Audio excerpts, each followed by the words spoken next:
warahmatullahi wabarakatuh. Waalaikumsalam warahmatullahi wabarakatuh. Bismillahirrahmanirrahim. Alhamdulillahirabbil alamin. Wassalatu wassalamu ala sayyidina wa habibina wa syafi'ina wa maulana Muhammadin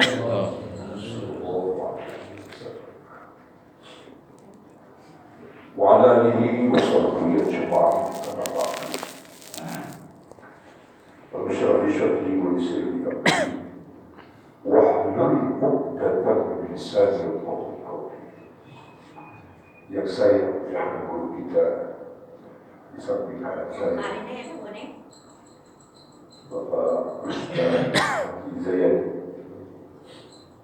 juga di sebelah kiri saya pengurus Mushola Bapak Joko ya, juga sebelah kiri saya Bapak Ustaz Jajal dan para Ustaz semuanya yang saya muliakan. Hadirin para jamaah yang Allah muliakan, alhamdulillah kita bersyukur kepada Allah. Allah masih memberikan nikmat, berbagai macam nikmat, terutama panjang umur kita ya. Panjang umur, sehat walafiat, dan kita bisa beribadah di pagi hari ini. Alhamdulillah. Kita bermohon kepada Allah semoga ibadah kita, terutama salat subuh kita, qobliyahnya, salat subuhnya diterima oleh Allah Subhanahu wa taala. Memang apa yang disampaikan tadi oleh pengurus Mushola Al-Maghfirah memang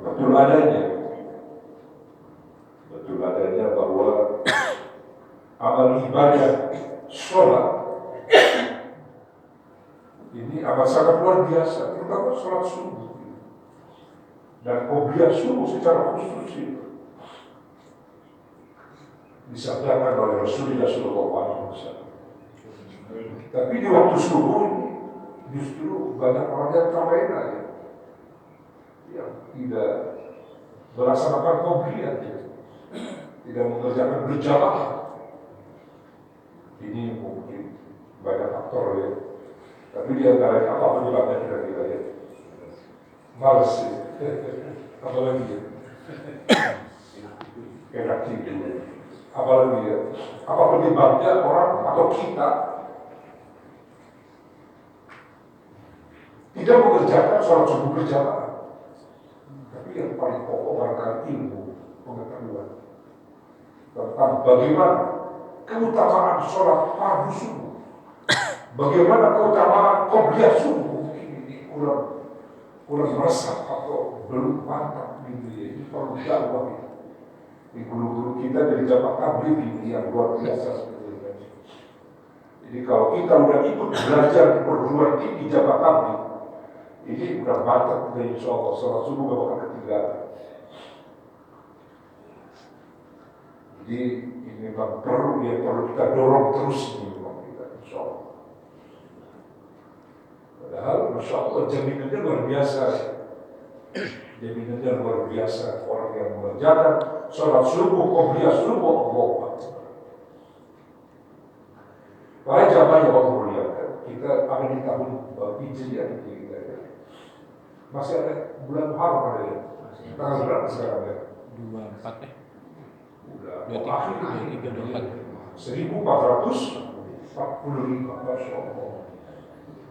Itu para ulama itu yang menggarang syarah Sahih Bukhari. Ibnu Hajar, Masya Allah mengatakan umat Islam ini tidak sampai 1500 sekarang 1445. Kalau ke 1500 tahun berapa? 15 lagi. Allah kata beliau, umat Islam umurnya tidak sampai 1500. Tapi sebelum tahun 1500 umat Islam Allah berikan kejayaan. Allah turunkan itu siapa? Imam Mahdi itu beliau. Allah turunkan Nabi Isa. Allah turunkan Dajjal. Itu. Dan Dajjal dibunuh oleh Nabi Isa oleh Imam Mahdi. Dan itu persepakat para ahli apa itu? Dia non muslim, tapi dia mengatakan Dajjal ini udah ada tanda-tandanya. Yang mendukung Dajjal itu udah banyak sekarang di negeri ini. 1445 itu di sekitar 1770.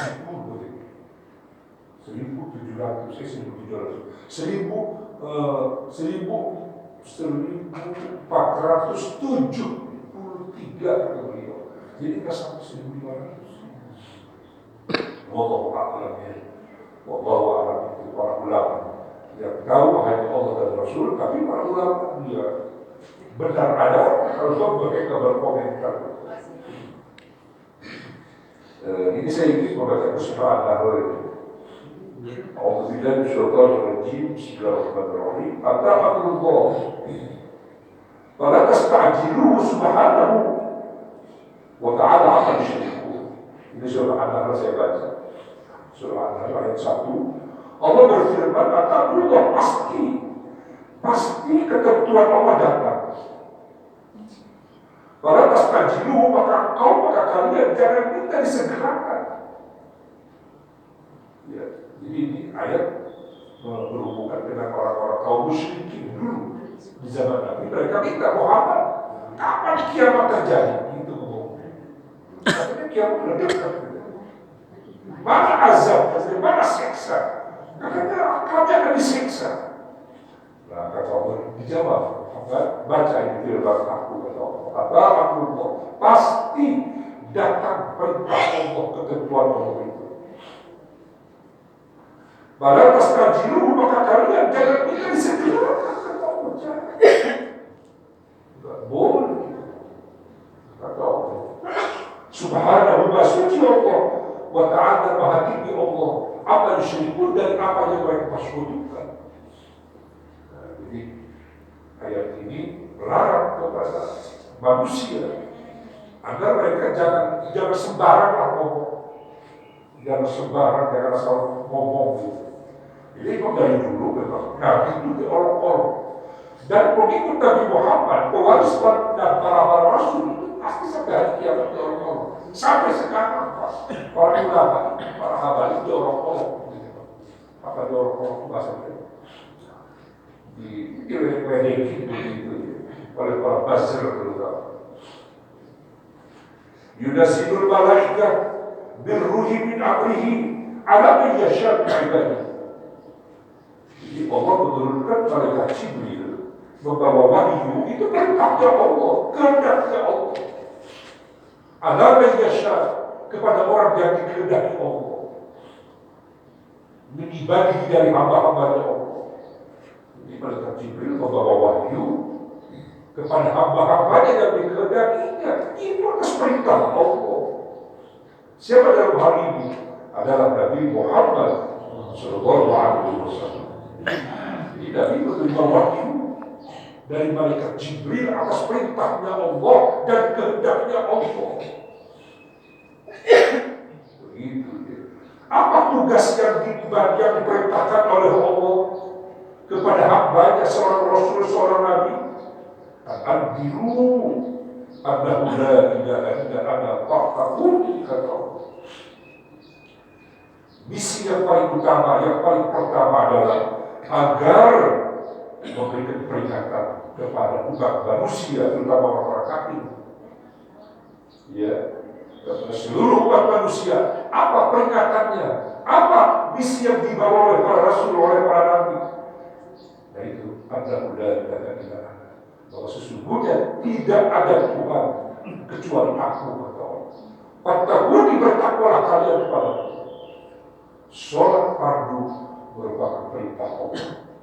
Sholat fardu yang 5 waktu adalah ibadah kita kepada Allah. Terima kasih kita kepada Allah, Allah yang telah menciptakan kita dan kita.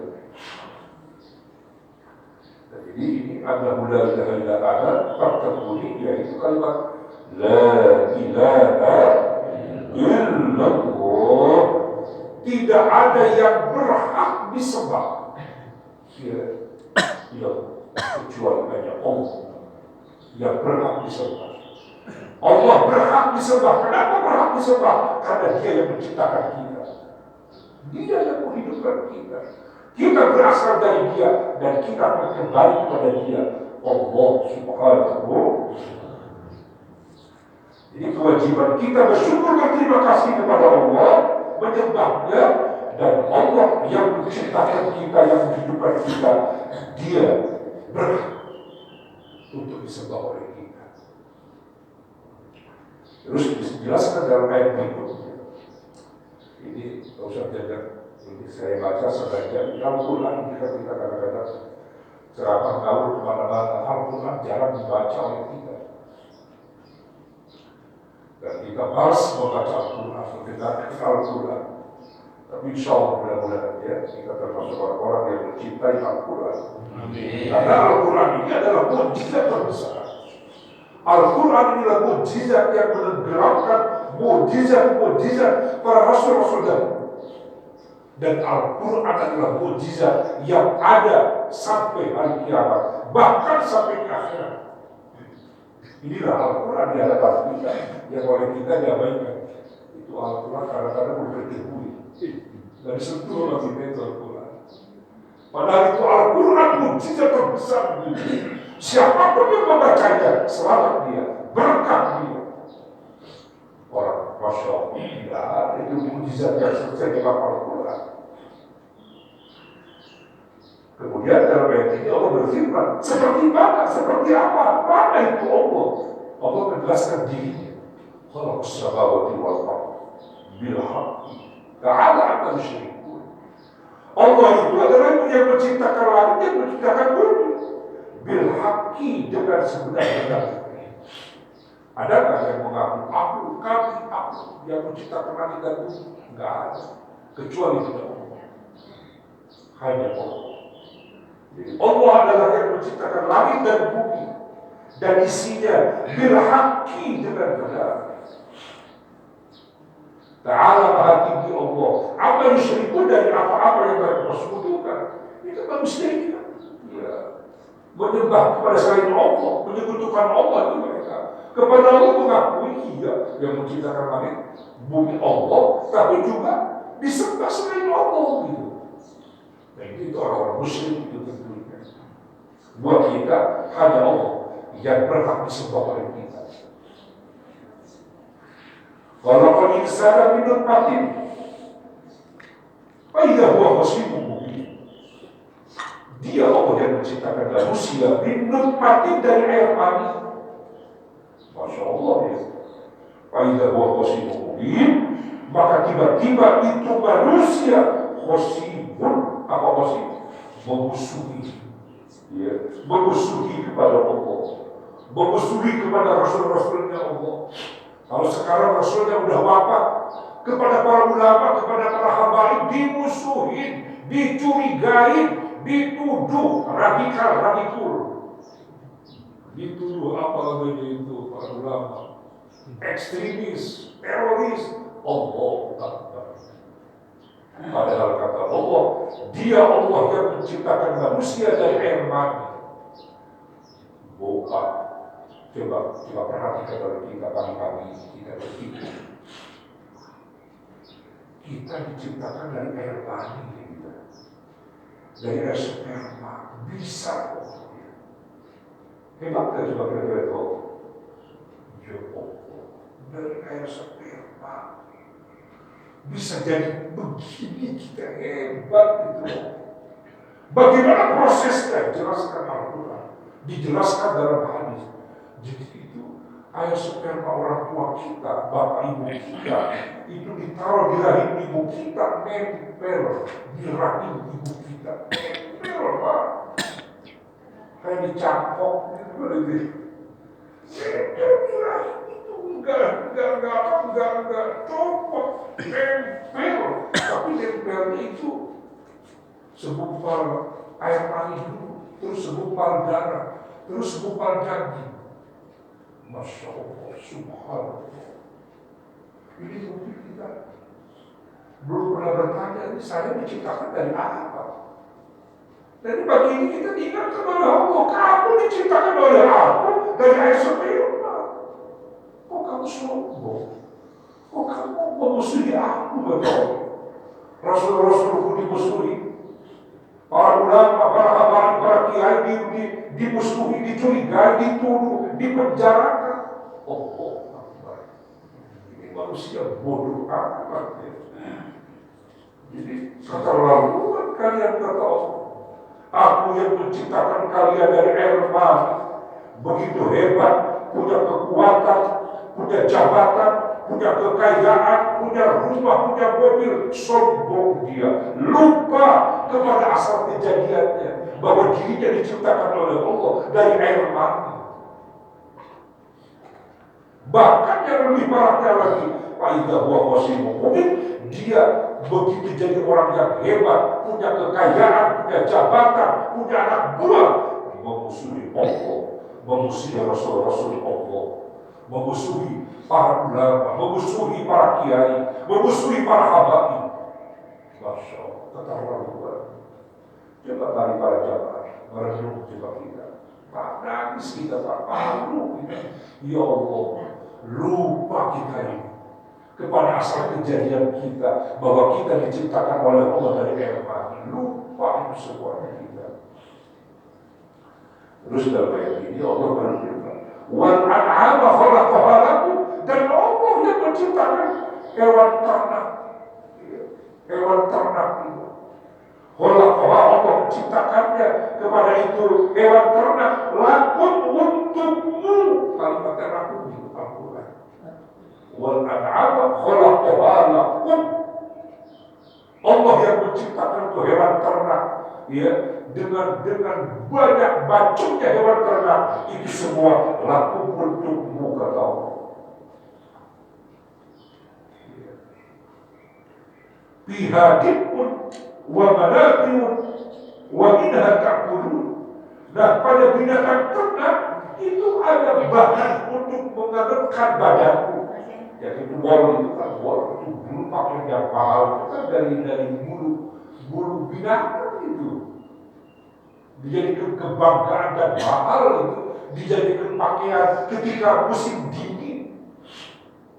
Wabadah timur, Allah jadikan berbagai macam manfaat dari binatang ternak itu, seperti unta, seperti sapi, seperti binatang yang lainnya. Itu menjadi manfaat buat kalian, apakah dagingnya, apa susunya, apa kulitnya, apa bulunya, atau mungkin dijadikan kendaraan. Dulu kan sebelum ada mobil, motor itu kan, ya, mengangkut barang dari berbagai negara, itu pakai binatang itu, pakai kuda, pakai unta, pakai sapi, pakai kerbau. Jangan di Saudi Arabia, di Timur Tengah, di negara kita tuh, dari Bogor, dari Jonggol, dari Bekasi, bawa hasil panen kebun rambutan itu pakai sapi, pakai binatang ternak itu. Siapa yang menciptakan? Allah Subhanahu wa Ta'ala. Wa minha ta'kulun, dan dari binatang ternak yang diciptakan oleh Allah juga dimakan oleh kalian dan kita. Berapa ribu juga di Jakarta setiap hari dipotong itu sapi, kerbau, ya, kambing, apalagi ayam, beribu-ribu dipotong, dimakan oleh manusia. Tapi manusia nggak ada terima kasih kepada Allah yang telah menciptakan itu binatang-binatang, hewan-hewan itu kata Allah. Walaupun pihak jabalan turihun, untukmu pada binatang ternak itu menjadi jamal, zinatun, kegagalan. Ya, nggak usah itu. Orang kan kalau punya kuda, ya, kuda itu ada yang harganya 1 miliar. Udah 10 miliar itu waktu itu. Itu kalau ada kampungnya, kampung khusus, naik kuda dia. Pakai apa itu, palanya pakai cepok gitu kan. Bawa senjata kayak Belanda gitu, penjajah gitu kan. Dipotong dia, pakai kuda dia, naik kuda. Jadi dijadikan apa ya? Dijadikan pamer kehebatan gitu. Siapa yang menciptakan? Allah. Aku yang menciptakan. Kamu tahu itu, kudu sadar kata Allah. Dijadikan kegagalan, dijadikan kebanggaan itu yang aku ciptakan kata Allah. Kamu lupa siapa yang menciptakan kuda yang menjadi lambang kehebatan hidup kamu, kata Allah. Gitu ya. Wa tahmilu asqalakum, itu tidak karena bisa membawa barang-barang yang berat yang kamu bawa. Ila baladin, ke negeri lam takunu baliki, di mana mungkin kamu kalau bawa tidak mampu membawanya, tapi tidak karena bisa sampai barang-barang kamu yang berat dibawa. Coba, Masya Allah ya, pada zaman Nabi, kalau berjalan menuju ke Syam, menuju ke Yaman, itu Nabi membawa barang-barang bisa 1.000 unta, bisa 2.000 unta.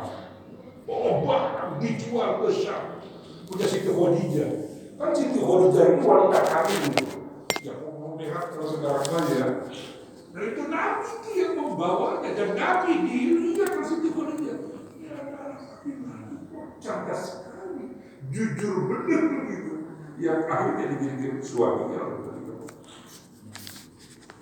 Inna rabbakum la-ra'ufur rahim, sesungguhnya Tuhan kalian itu Maha Pengasih dan Maha Penyayang. Jadi para jamaah rahimahullah, dari ayat ini kita diingatkan oleh Allah bahwa apa yang kita makan, apa yang kita ternak, apa yang kita pelihara, itu semua Allah yang menciptakan kita, dan terutama diri kita sendiri. Diri kita sendiri ini ada, ini hidup, berasal dari air mani diciptakan oleh Allah. Begitu rumitnya ya, begitu susahnya itu. Allah menciptakan air mani, hebat sekali Allah. Bisa menciptakan kita. Tapi kan selama ini kita mungkin biasa-biasa aja ya. Biar gak menganggap sesuatu yang hebat Pak. Tapi kalau udah ingat ayat ini, khalaqal insana min nutfatin fa idza huwa khasimun mubin. Allah menciptakan manusia dari air mani. Coba Bapak, Ibu, Masya Allah, kita baru, kita kecil, nangis kita, malu kita kepada Allah. Kita banyak lupa kepada Allah, banyak tidak berterima kasihnya kita kepada Allah. Sholat 5 waktu, wujud bahwa kita berterima kasih kepada Allah. Ruku, sujud, kita berterima kasih, merendahkan diri di hadapan Allah Subhanahu wa ta'ala. Begitu ya Bapak Ibu ya. Nih sebentar lagi kita masuk Islam selesai, masuk kita selesai. Wal khayla kuda, wal bigal keledai, wal hamir, dan yang lainnya binatang ternak, litar kabuha, kata Allah, untuk supaya kamu naikin. Mungkin kalau sekarang tidak begitu dipakai ya, binatang ternak untuk membawa barang-barang. Tapi di tempat-tempat tertentu masih diperlukan itu. Bawa barang-barang yang nggak bisa pakai alat mobil gitu ya. Di pegunungan-pegunungan, di hutan-hutan itu pakai kuda itu Pak, pakai sapi itu, ditarik. Wazinah, dan menjadi kegagahan, menjadi kebanggaan. Wa yakhluqu ma la ta'lamun, dan Allah menciptakan apa yang kamu tidak mengetahuinya. Banyak yang diciptakan oleh Allah yang kita nggak tahu itu, ya, belum diketemukan oleh kita. Tapi yang jelas dari ayat ini Allah mengingatkan bahwa Allah lah yang menciptakan ini, Allah lah yang menyediakan ini semua. Buat siapa kata Allah? Lakum, untukmu, wahai manusia, kata Allah. Begitu ya. Jadi ayatnya sudah jelas meyakinkan untukmu, kata Allah. Wa'allah qasdus sabil, dan atas Allah lah yang berhak menjelaskan jalan. Bayan thoriqil mustaqim, menjelaskan jalan yang lurus. Wa min hajair, juga ada jalan yang belok, yang mengkol, yang tidak lurus maksudnya. Jadi Allah yang berhak menjelaskan ini yang lurus, ini yang bengkok, itu Allah yang menjelaskan. Kita perlu ikut saja. Allah dalam Al-Quran sampai menjelaskan ada partai Hizbus Syaitan, ada Hizbullah. Apa Hizbul itu? Partai-partai. Kalau terjemahkan sekarang itu partai atau partai, kita dibesarkan Hizbul itu golongan. Kalau sekarang menyebutnya bukan golongan, tapi itu partai. Ada partai Nasdem, ada partai apa? Demokrat, ada partai PKS. Itu kalau diterjemahkan orang dahulu golongan Nasdem, golongan gitu kan, Demokrat, golongan PKS, gitu, golongan PDIP. Nah bahasa sekarang partai. Di dalam Al-Quran dijelaskan partai itu ada dua macam. Ada partai Hizbullah, ada partai Allah. Ada Hizbus Syaitan, ada partai syaitan. Masya Allah, Al-Quran luar biasa. Mana partai Allah? Itulah partai-partai yang mengajak kita untuk dekat dengan Allah, untuk beribadah kepada Allah. Mana partai syaitan? Mana partai syaitan? Itu dia yang anti syariat Islam. Syariat Islam dihapus, perda-perda syariah dihapus di seluruh provinsi, di seluruh kabupaten kota dihapus oleh dia. Ini partai syaitan kalau menurut Al-Quran. Paham apa itu? Masya Allah, di Al-Quran jelas. Siapa yang berhak menjelaskan jalan yang lurus, jalan yang baik Allah? Ini kalimatnya. Wa Allah, dan kepada Allah, Allah yang berhak qasdus sabil, menjelaskan jalan yang lurus, wa minha jail, juga jalan yang bengkok. Allah lah yang menjelaskan pada kita. Seperti tadi Pak Joko menjelaskan bahwa sholat sunnah qobliyah subuh lebih baik daripada dunia dan isinya. Itu penjelasan Allah dan Rasul yang harus kita pahami itu semua. Makanya kalau menurut saya mesti door di teman-teman di musola Al-Maghfirah ini memang yang ideal itu memang kita berdakwah tidak cukup para ulama, para kiai begini. Yang lebih baik itu teman-teman dari jamaah tabligh sebetulnya, door to door, dari hati ke hati. Itu insya Allah bisa lebih banyak berhasil insya Allah. Dan itu istiqomah teman-teman yang di jamaah tabligh sampai mati mereka ibadah. Jadi istiqomah, jadi karena masuk ke dalam hatinya beribadah. Walau syara hadakum ajma'in, dan Allah berkehendak, ya, dan Allah berkehendak hidayah aku akan memberi petunjuk kepada kalian. Fahadakum, maka kalian akan mendapatkan petunjuk, maka akan memberi petunjuk Allah kepada kalian. Ila qasdis sabil, kepada jalan yang lurus, ajma'in seluruhnya. Jadi kalau Allah berkehendak, ya bisa. Bagaimana Allah bisa berkehendak memberi petunjuk kepada hamba-hambanya? Kalau kita semuanya kaum muslimin saling mengingatkan, saling mengajak, dijelaskan di jalan yang lurus, ini jalan yang bengkok, hati-hati. Kita semua akan kembali kepada Allah Subhanahu wa Ta'ala. Itu saja pada jalan Allah. Insya Allah ini apa yang saya baca ini insya Allah bermanfaat, ya, bermanfaat, dan kewajiban kaum muslimin, para ulama, para kiai, para ustaz sudah disampaikan di firman Allah. Kita bertemu tidak hanya ngobrol-ngobrol gitu aja, tapi dibaca Al-Quran oleh kita insya Allah. Terima kasih. Mohon dimaaf. Assalamualaikum warahmatullahi wabarakatuh.